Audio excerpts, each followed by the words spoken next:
सुप्रभात प्यारे बच्चों। आज हम कक्षा 7वीं में बसंत भाग 2 में पाठ 11 रहीम के दोहे पढ़ेंगे। तो बच्चों, जो कवि रहीम हैं उनका जन्म सन 1556 ईस्वी में हुआ था। और जो ये रहीम के दोहे हैं, इन दोहों में रहीम जी ने मानव जीवन में नीति के महत्व को दर्शाया है।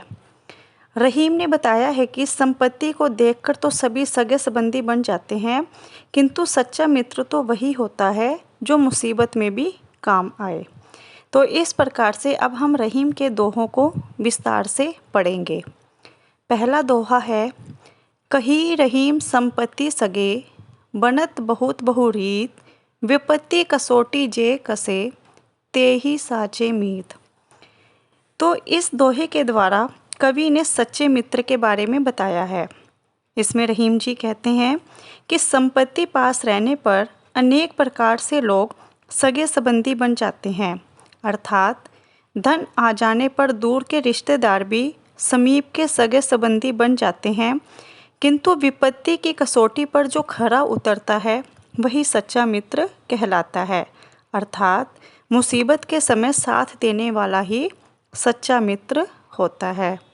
तो इस प्रकार से इस दोहे में रहीम जी ने मुसीबत में काम आने वाले सच्चे मित्र के बारे में बताया है। तो अब हम करेंगे दूसरा पहरा।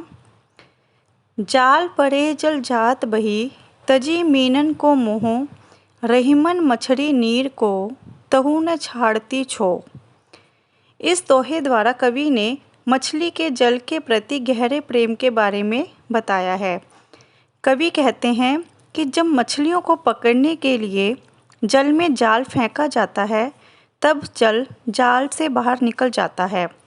वह मछलियों के प्रति प्रेम को त्याग देता है और उनसे अलग हो जाता है, किंतु मछलियाँ जल के प्रति अपने मोह को नहीं छोड़ती। वे जल से अलग होते ही अपनी जान दे देती हैं।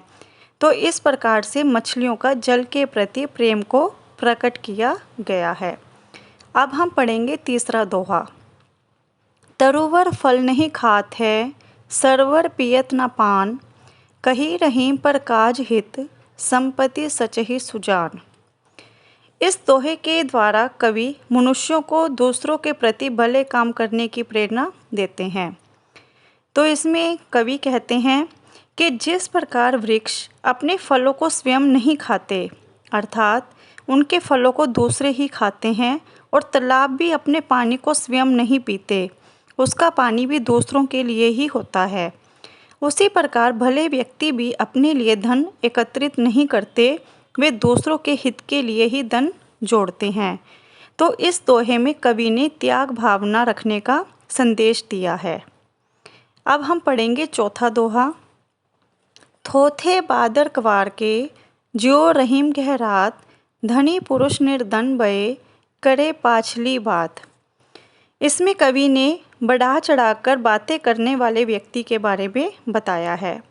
कवि कहता है कि जिस प्रकार कवार के महीने में गहराने वाले बिना पानी वाले बादल केवल गरजते हैं, वर्षा नहीं करते, उसी प्रकार धनी व्यक्ति गरीब हो जाने पर भी अपनी पिछली बातों को याद करके घमंड भरी बातें बोलता रहता है। उसके पास कुछ भी ना रहने पर भी उसका घमंड नष्ट नहीं होता।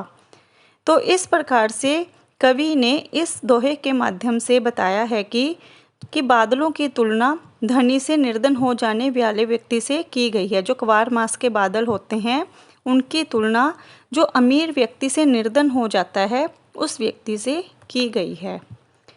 पांचवा दोहा है, धरती की सी रीत है, शीत गाम ओह में, जैसी परे सो सही रहे, त्यों रहीम यह देहे।